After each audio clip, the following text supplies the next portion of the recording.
12条中日航线取消全部航班，关键时刻汉奸和反思怪原形毕露。最近这个中日关系啊，那是咯噔一下降到了冰点。那个高市大妈那是真不地道啊，嘴上没个把门的，发表的叫什么涉台言论，那是严重错误，那是赤裸裸的挑衅。他以为咱们这儿还跟以前似的，抗议2声就完事儿了。嘿，你猜怎么着？咱们这回这个反制手段那是接连升级啊，尤其是有一招叫什么呢？叫釜底抽薪，直接断航，干净利落，毫不拖泥带水。那截止到11月24号的上午10点，咱们中日之间啊，已经有12条航线取消了全部航班，全部啊，一架都不飞了。你再看看未来这一周啊，赴日计划航班的取消率啊，将在11月27号达到21.6%，这是个啥概念啊？这是近1个月以来的最高值。这意味着成千上万原本打算去日本爆买、去送钱的中国游客啊，去不成了。这个银子呢，日本是挣不着喽。这本该是咱们扬眉吐气啊，让这个日本肉疼的时候，可是偏偏在这个节骨眼上，一帮子汉奸反思怪，就像那阴沟里的老鼠啊，闻着味就跳出来了。那个嘴脸啊，那是原形毕露，恶心至极啊！咱们先说头一个跳出来的奇葩，这个人呢，原来是咱们中国内蒙古出去的移民，本名叫杨海英。这到了日本呢，那是把祖宗都忘了呀，改了个名叫什么大野旭。这名字起的啊，大野，你是想在野地里撒欢还是怎么着啊？他在15号呢发了个帖文，标题叫“谢谢中国，请你们不要再来了”。你听听啊，这叫典型的皈依者狂热呀！哎，当了二鬼子比真鬼子还恨中国啊！这帖子写的那叫一个酸气冲天啊！你得忍住别吐哦。他写道：“没有你们的新干线更安静，没有你们的京都更典雅，没有你们的银座更适合穿和服。”没有你们的居酒屋更好吃，没有你们的温泉更干净，没有你们的世界更幸福。你听听啊，合着中国游客不去，你那新干线是安静的，是因为没人坐了吧？亏本亏的底裤都要没了吧？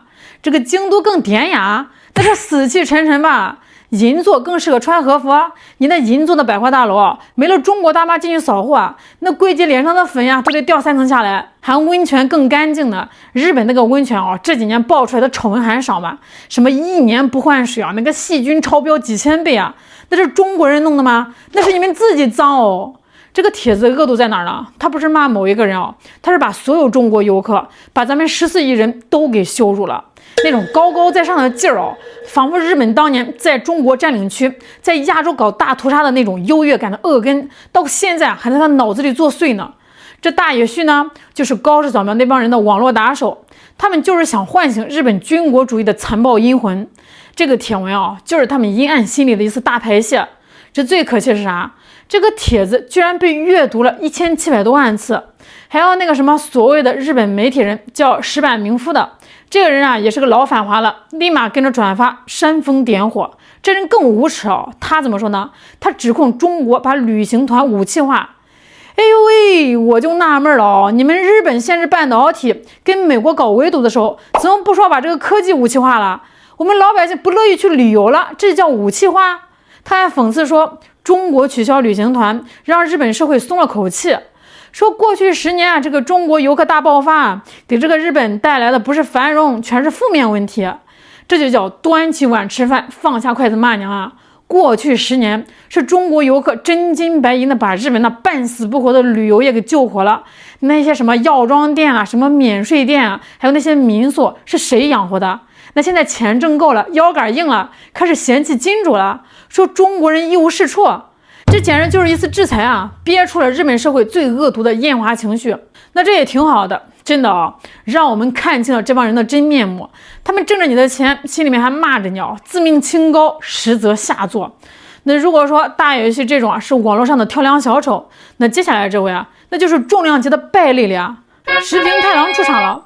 大伙儿可能有的听过，有的没听过。这人啊，本来是拿了咱们国家的公派留学机会出去的，那是国家省吃俭用，拿外汇供他出去读书，指望着他学成归来报效祖国的。结果呢，这肉包子打狗啊，不但有去无回，还反咬一口。他转头就背叛了祖国，入了日本籍，成了日本反华势力的急先锋。就在今年9月份啊，咱们外交部都点名制裁他了，指使他数典忘祖，出卖良知。这话骂的重不重？一点儿都不重，太轻了。但这石平是真的不要脸啊！这不，中日关系刚一紧张，他又跳出来替主子说话了。据这个美国彭博社的消息这个时平在接受采访时大放厥词，他说日本首相发表强硬声明是好事儿。你听听这是人话吗？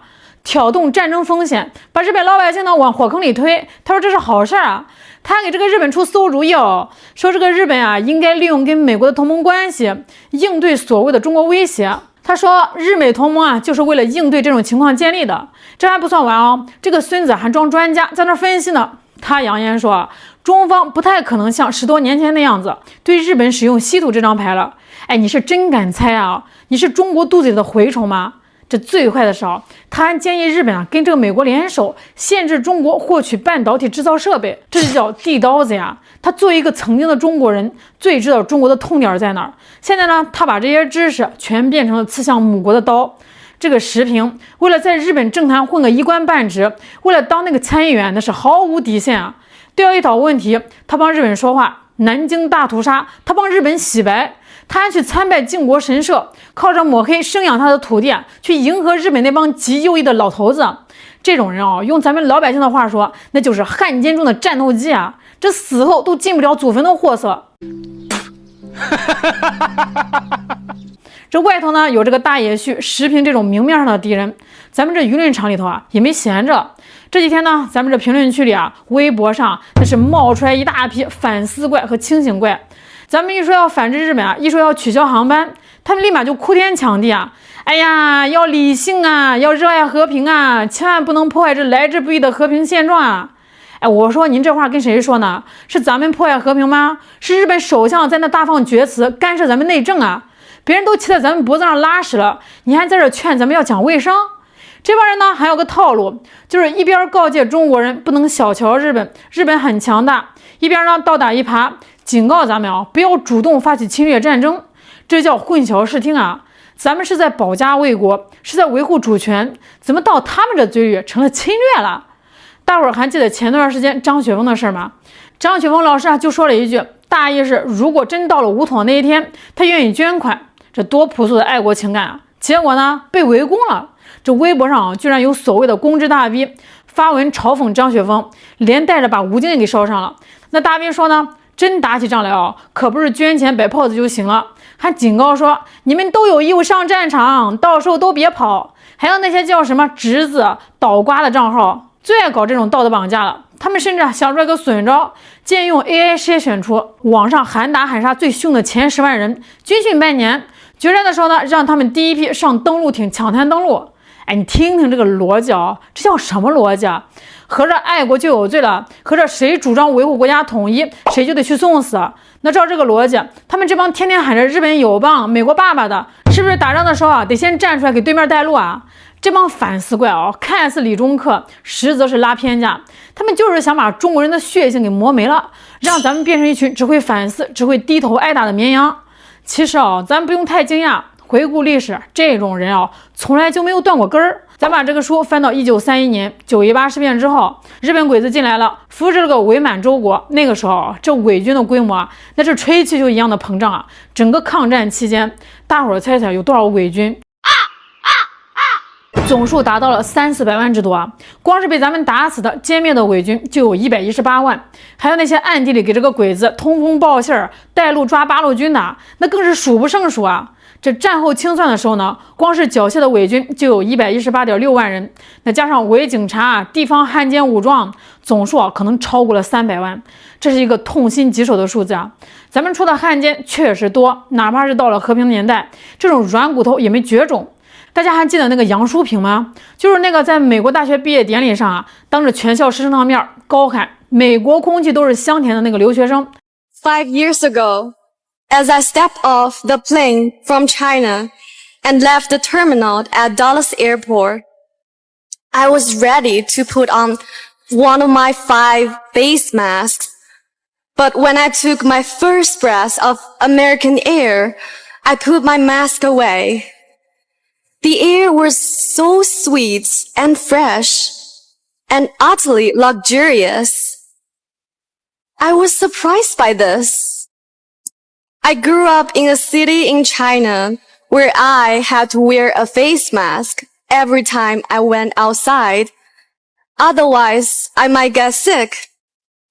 However, the moment I inhaled and exhaled outside the airport, I felt free.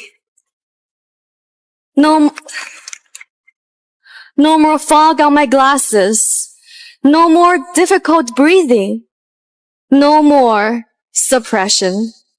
Every breath was a delight. As I stand here today, I cannot help but recall that feeling of freedom. 他是公费留学啊，结果为了讨好美国人，编瞎话说这个中国雾霾严重到出门啊都得戴50层口罩。他图个啥呢？不就是想贬低祖国，交个投名状，换成美国绿卡吗？结果呢，老天是长眼的，他这个绿卡没有拿到，后来呢，好像还被驱逐了。回国之后呢，因为这个事儿闹得太难看了，哪个单位敢要他啊？听说处境呢是相当狼狈啊。还有那个赵某新，也是个公众人物，居然给这个南京大屠杀洗白，早已抛弃了中国国籍，入了外籍，还回来恶心咱们。这帮人啊，不管是战争年代还是现在，他们这个心里头啊，其实就俩字儿：利益或者是价值。这个战争年代呢，他是为了保命，为了荣华富贵，觉得投敌是捷径；和平年代呢，这帮留学生公知啊，是想拿着骂中国当筹码。他们觉得啊，只要我骂中国骂得越狠，这西方主子就越高兴，我就能拿到绿卡，拿到工作，拿到政治庇护，或者说在这个网上收割一波流量。他们的心啊早就黑了，他们的认知也扭曲了。他们深陷在西方中心主义的迷魂汤里，觉得西方啥都是对的，月亮都是圆的。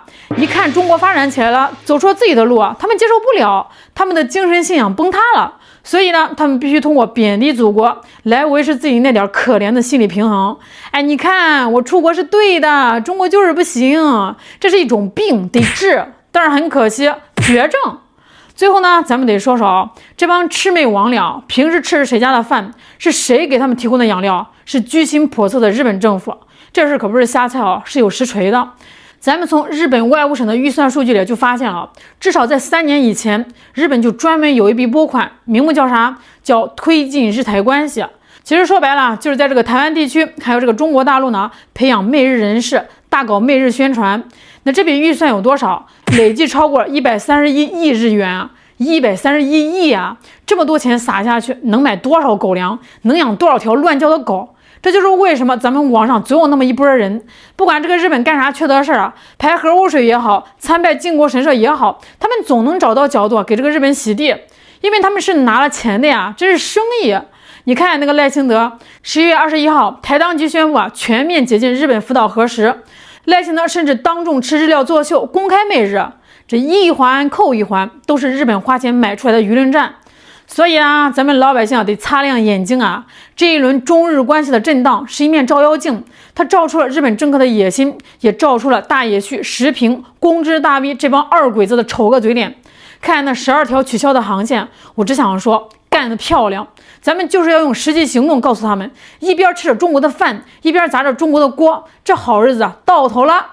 好了，今天就聊到这儿了。这帮汉奸的账啊，咱们一笔笔给他们记着，早晚呢有清算的那一天。我是小兰，我们下期再见。